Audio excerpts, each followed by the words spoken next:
I still remember the exact moment my world shattered. It was when I picked up the phone, my heart full of excitement, to ask my son Max about his wedding date.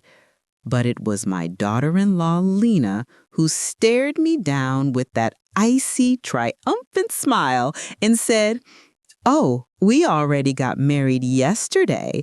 We only invited special people." Those words slammed into me like a tidal wave of freezing betrayal, leaving me gasping for air in my own living room. Special people? Me? The woman who, for 3 agonizing years, had scraped together every penny to pay their $500 monthly rent? Who had furnished their entire home piece by piece? Who had stocked their fridge when their cupboards were bare and hunger gnawed at them? I wasn't special. I stood there, frozen, the phone suddenly feeling like it weighed 1,000 pounds in my trembling hand. Max wouldn't even meet my eyes, shuffling awkwardly while Lena lounged on the very sofa I'd bought for them, claiming it as her throne. In my closet hung that pale pink dress I'd chosen with such hope, costing me $200, paired with shiny new shoes. I dreamed of standing proud in the wedding photos, beaming beside my only son on the most joyous day of his life. But those photos, I'd never grace them. For weeks I'd poured my soul into planning, setting aside $1,000 as a heartfelt gift, calling my sister Diana in Chicago to share the thrill, scrubbing my house spotless in case they'd swing by to celebrate. All that love, all that anticipation, crumbled in an instant under those venomous words. Only special people. Max finally mumbled, his voice robotic and rehearsed. "Mom, it was intimate, very small, just us and witnesses." But oh, the lie burned. I saw the truth splashed across social media. Lena's parents beaming with pride next to the happy couple, her siblings clinking champagne glasses and toast. And there was Lena, in her pristine white dress, the one I'd unwittingly helped fund with the $800 I'd given her last month for personal expenses. I saw it all, every stinging detail I was never meant to witness, and it tore at my heart like shards of glass. Exactly 7 days after that soul-crushing humiliation, Lena called again. Gone was the smug confidence. Now her voice quivered with desperation, pleading like a cornered animal. "Renat, the rent's overdue. The landlord's threatening eviction if we don't pay this week. You forgot the transfer." I paused, the silence heavy, as memories flooded back, of racing to the bank time and again, scrapping my own dreams to keep a roof over their heads, surviving on beans and rice so they could indulge theirs. And now, after slamming the door on me during their sacred moment, they dared to call as if my pain meant nothing? Renat, didn't I warn you that I only help special people? The line went dead silent, so profound I could hear my heartbeat thundering in my ears. For once, it was her trembling, not me. "Renat, I don't understand," she stammered. "We've always been special to you. You're like a second mom to me." Lies! All of it, dripping from that sugary tone she reserved for her beggar's pleas, the same one she'd used to coax money for the wedding dress, the honeymoon, the rings I'd helped finance, blind to the fact I'd never see them exchanged in vows. For years, I'd tiptoed on eggshells, measuring every word, every gesture, every gift, desperate for a scrap of warmth from my own flesh and blood. I had been the flawless mother, the ever-yielding mother-in-law, the quiet ATM who never complained as they faded me into invisibility. But only special people ignited a fire in my soul, awakening a strength I'd buried deep under layers of self-sacrifice. I tallied it all in my mind. Over $20,000 poured into them across those 3 years. Rent, groceries, gifts, crises, whims, plundered from my retirement, my savings, the nest egg my late husband left for my golden years. And for what? To be cast aside like a stranger on my son's wedding day? That night, after hanging up, I collapsed onto my bed and wept. But these weren't tears of sorrow. They were rivers of rage, pent-up fury from years of swallowed insults. I cried for the times my love felt like a curse, my presence an annoyance, my money the sole reason they tolerated me. I mourned the naive woman who had vanished, striving to be essential to those who deemed her disposable. The next morning, a shift stirred within me, something raw, unyielding. I gazed into the mirror at those weary eyes etched with wrinkles of endless giving and saw a spark of steel I'd forgotten. I brewed my coffee, the ritual of 40 years, but this time, my thoughts weren't on Max's well-being or awaiting his apology. For once, I was my own priority. At the table where I'd schemed surprises for them, tallied their bills, and wept in solitude over their indifference, I spread out my checkbook and statements. The numbers stared back, merciless. $500 rent times 36 months equaled $18,000. Groceries at $200 monthly added $7,200. Gifts for birthdays, holidays, anniversaries, at least $3,000. Lena's medical scares, $800. The unpaid car loan, $2,500. AC repairs, $600. Living room furniture, $1,200. Total, $33,400. My husband's legacy, my pension, decades of scrimping, squandered on ingrates who couldn't muster respect. The phone buzzed, Max's name flashing. My heart once would have leapt, but I let it ring, savoring my coffee undisturbed. Then Lena called. I ignored that too.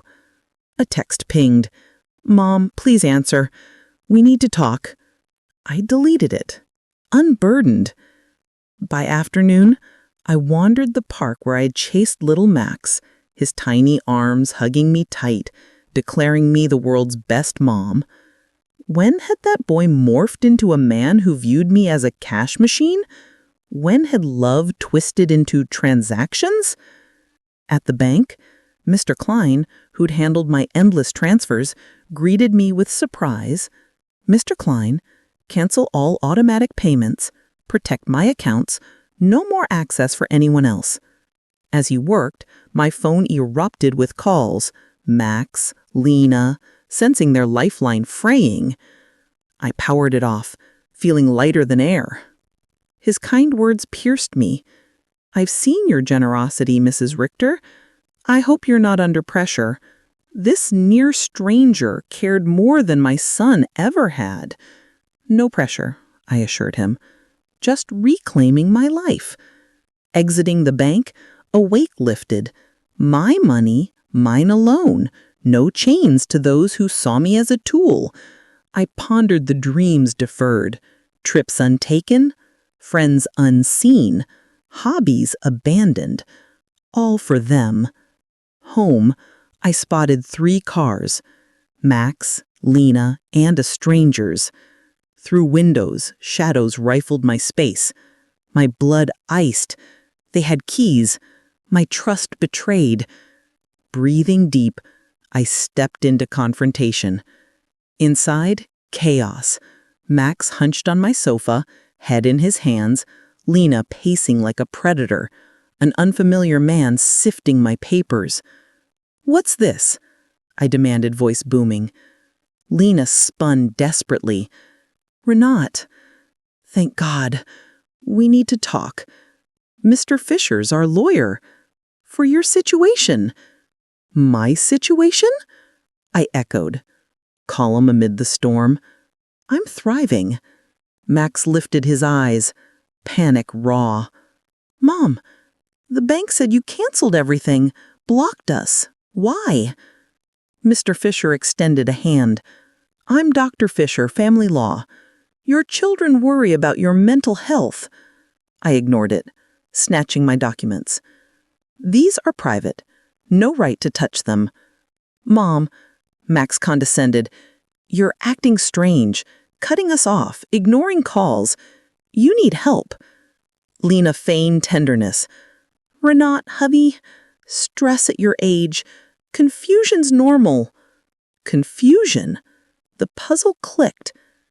They aimed to deem me incompetent, seize control. The woman who had barred me from her wedding now painted me senile.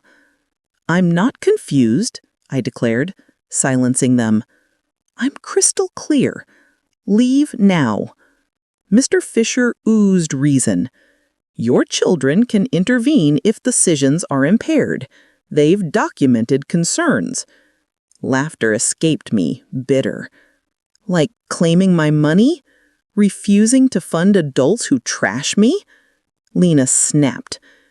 "We've never mistreated you. Your family. Everything is ours someday anyway, we're just advancing it." Truth unveiled. I was already a corpse to them, inheritance ripe for plucking. "Out," I pointed. "All of you." Max whined. "We have obligations. Rent, car, cards you co-signed. You can't abandon us." "I can," I roared. "I've paid for lives excluding me. No more." Mr. Fisher proffered papers. Power of attorney. Temporary for efficiency. I trashed them. "The only transition? You to the door." Lena's tears turned furious. "You can't! We counted on you! Bought things. Took debts knowing you'd help." In a voice that trembled with mixed fury and newfound strength, I shot back at Lena's audacity. "You built your obligations on my dime, never caring for my joy or my heart, only my wallet. And now, because I've dared to stop, you label me confused?" As Max stepped closer, his face a mask of feigned remorse, I instinctively recoiled, my heart aching at the distance between the boy I raised and the man before me who mumbled, "Mom, we made a mistake with the wedding. It was just stress, and we can fix this if you'd only be reasonable." Reasonable? The word stung like a fresh wound, and I countered, my voice steady but laced with pain. "Reasonable means continuing to fund a life that excluded me, pretending your betrayal doesn't scar my soul?" Mr. Fisher, their lawyer, began packing his papers with a practiced calm, his voice dripping with menace, as he warned, "This isn't over, Mrs. Richter. Legal options remain, and a judge could mandate guardianship if your decisions are deemed irrational."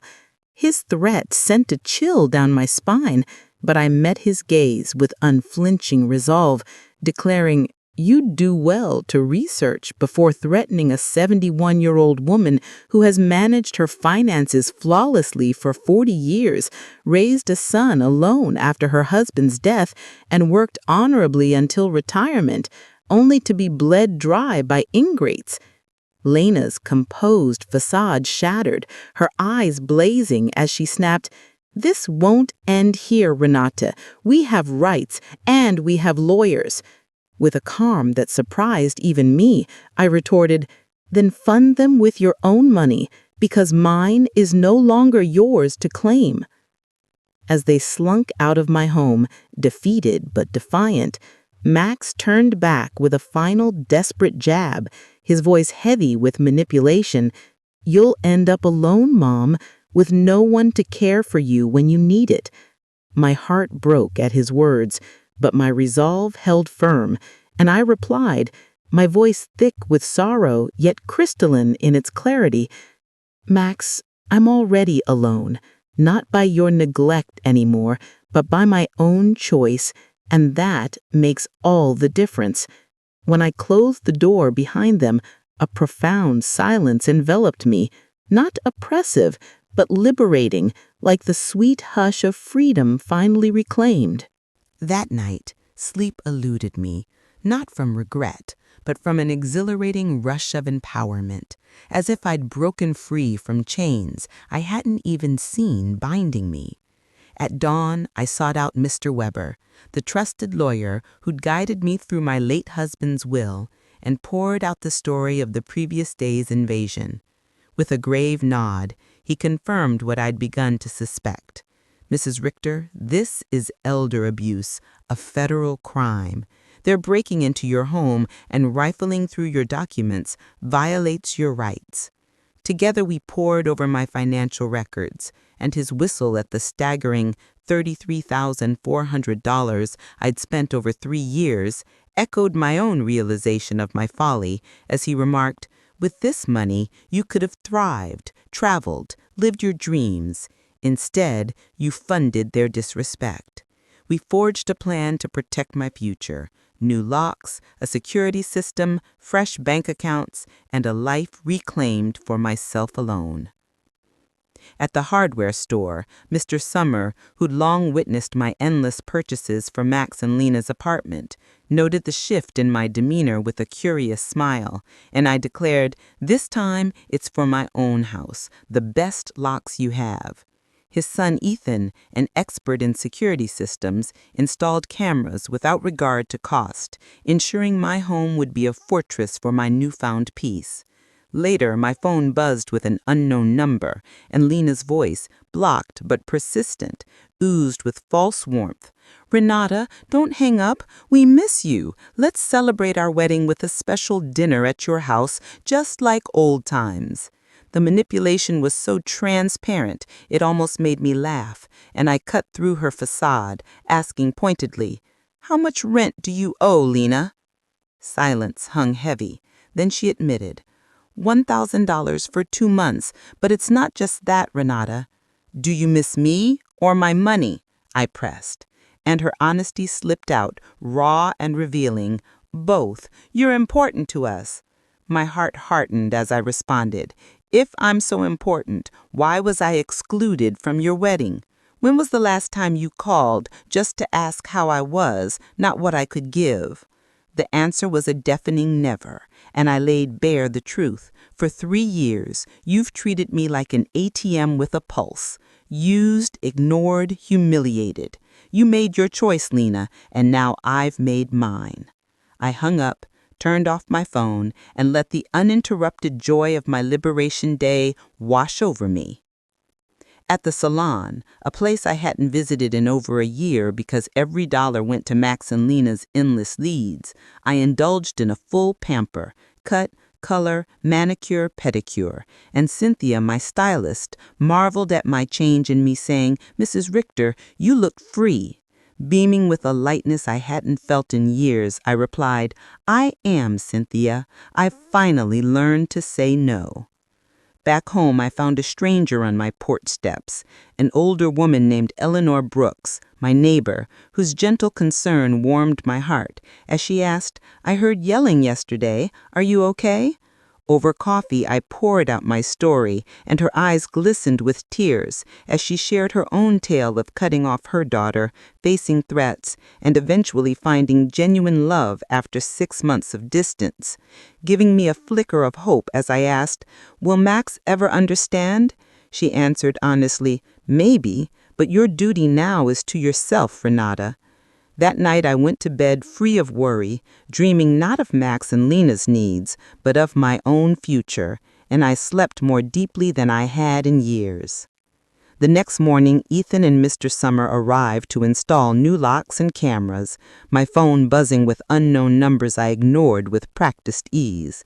I called my sister Diana in Chicago, my voice bright as I declared, "I've come to my senses." Her relief was palpable as she confessed, "Your brags about giving them money broke my heart. It was love measured in dollars. Max never spoke of you warmly, only of what you bought. And Lena always talked of when Renata's gone, planning their future without you." The revelation crushed me, painting me as an obstacle to their inheritance. Yet it was liberating, stripping away the last illusions of their affection.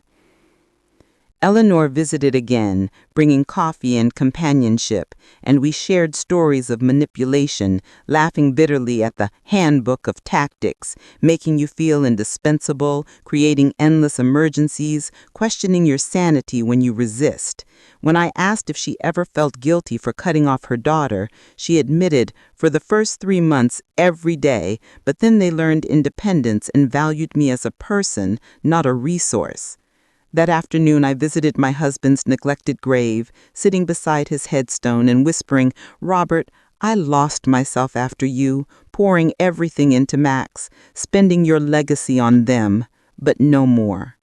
A gentle breeze brought peace, as if he were listening, and I lingered unhurried by their crises for the first time in years. Returning home, my heart raced at the sight of 3 cars, Max, Lena, and 2 strangers, their agitated gestures caught on my new cameras. I stayed in my car, calling Mr. Weber, who arrived with police, enforcing the restraining order. Max shouted, "This is ridiculous. You can't call the police on family." But I countered, "Family doesn't invade my home or threaten to declare me incompetent." Lena shrieked, "You'll pay what you owe, those cosign bills." But Mr. Weber shut her down. "Communicate through me. We have documentation of your abuse." They drove off defeated, and my confidence surged, bolstered by allies who saw my worth. At Eleanor's dinner, I met her daughter, whose respectful, loving bond, free of financial demands, stirred a pang of longing as I confessed I wanted that with Max. She soothed me, "Perhaps someday, but first he must learn you're worthy of respect." Hope bloomed, and I slept peacefully, my heart lighter. Days passed calmly, though cameras caught Max and Lena's drive-bys, their persistence logged for Mr. Weber, who noted, "This strengthens our case for a permanent restraining order." On Friday, a well-dressed woman rang my doorbell, announcing herself as a social investigator for a wellness check, citing reports of my paranoia and isolation, Lena's twisted narrative escalating to government involvement. After checking her ID, I let her in, but called Mr. Weber, who arrived and challenged her lack of a court order, presenting evidence of my $33,400 in payments, social exclusion, and emotional blackmail. When she asked why I stopped supporting them, I replied simply, "I discovered they used me, not as a mother, but a bank. My duty ended when Max turned 18, and at 35, he's capable." Mr. Weber pressed, "Is it normal for a 35-year-old to need his 71-year-old mother's rent money?" Discomforted, she reviewed my records and closed the case, finding no risk. Mr. Weber warned, "They're desperate. This will escalate." I called Diana, who marveled, "They're risking everything for your money," and the liberating truth settled. I was cash to them, not kin, freeing me from guilt. Eleanor rallied her garden club friends, and we shared stories of familial abuse, with Alfreda's wisdom ringing true. True love is priceless. If you paid for it, it was never real. We toasted to our strength, and alone that night, I wasn't lonely. I was in the best company, myself. Freedom thrilled me, opening doors to travel, remodeling, donating, and investing in my own dreams. A month later, my routine was blissful. Breakfasts with newspapers, gardening, lunches with friends, and painting. A passion revived after years of neglect. But Mr. Weber's grim visit shattered the calm. Max and Lena have filed a lawsuit for mental incompetence, seeking guardianship. The betrayal cut deeper than ever, my own son aiming to steal my autonomy through the courts. Their evidence, fake unpaid bills, hoarded meds, and witnesses like Lena, a grudge-holding neighbor, Mr. Davis, and a misled pharmacist, Mr. Green, crumbled under scrutiny. At the pharmacy, Mr. Green, red-faced, admitted Lena tricked me into signing a statement for insurance, not a lawsuit, and agreed to clarify my perfect medication record. Mr. Davis' hostel offered only superficial gripes, unswayable by reason. Our defense was ironclad. Dr. Moore's psychiatric evaluation confirmed my excellent cognition, and my garden club friends testified to my vitality. That night I cried, not from sadness, but from grief for the son I thought I had. Yet my resolve hardened. I would fight for my dignity. The trial arrived, and I stood in my best black suit, determined to defend not just my mental capacity, but my right to live free. In the hallway, Max avoided my gaze, while Lena's cold stare confirmed her motives. Their lawyer painted me as a confused victim, but Lena's tearful second mom act faltered under cross-examination, revealing no non-financial calls and the wedding exclusion. Max admitted the $33,400, his invasions and pressures, his credibility unraveling. Mr. Davis's superficial testimony and Dr. Lehman's claims were refuted by Mr. Green's clarification, Dr. Moore's expertise, Mr. Summers' rationality, and my friend's vibrant support. On the stand, I poured out my story. $33,400 spent, humiliation endured, and awakening embraced. Answering, I stopped because it was a transaction, not love. My only regret is waiting so long. Their lawyers' manipulation claims fell flat against Mr. Weber's devastating rebuttal, exposing their greed. After 2 agonizing hours, Judge Miller ruled. Mrs. Renate Richter is in full possession of her mental faculties, competent, rational, and within her rights. This lawsuit is driven by financial interests, not concern. The guardianship was denied, and I had won not just the case, but my freedom, my dignity, my life. That night, Eleanor and our friends toasted to justice and sisterhood, with Alfreda declaring, "You didn't just win a trial, Renati, you won your life back." 3 months later, I sold my house, moved to a vibrant apartment near the city center, donated half my money to elder protection charities, and lived, traveling Europe, painting, volunteering.